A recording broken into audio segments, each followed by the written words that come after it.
Isang lalaki ang patay sa pamamaril sa Pasig. Ayon sa mga otoridad, posibleng sumpak ang ginamit sa pagpatay sa biktima. Balitang hatid ni Haji Rieta.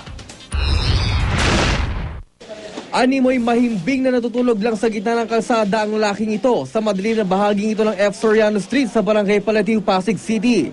Pero nang lapitan doon ng ilang kapitbahay ang laki, laking gulat nila. Napatay na palang laking ito, kaya agad nilang ipinaalam sa mga pulis.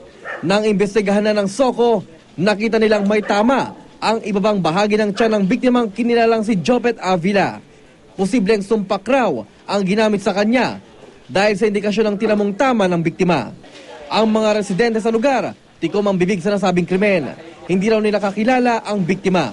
Pero ayon sa menor de edad na saksi, pasado las 12 ng hating gabi nang makarinig siya ng putok ng aning may baril. Nasaan ka na? Malayo ka? Malapit? Malayo. Doon sa kanto? Saan nagtakbo pupunta? Diyan lang. Nakasalubong mo? Hindi.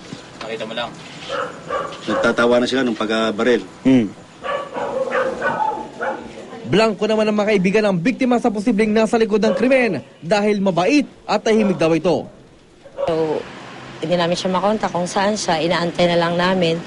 Hanggang sa kaantay namin, may pumuntang barangay Tanod ng Palatiu. Kasi nagtatanong din kami sa kapitbahay kung nakita siya o napunaba siya kung saang lugar.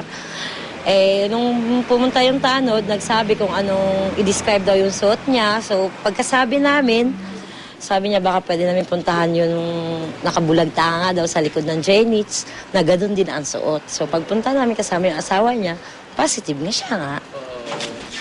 Patuloy naman ang investigasyon ng mga pulis sa posibleng motibo sa krimen. Haji Rieta, GMA News.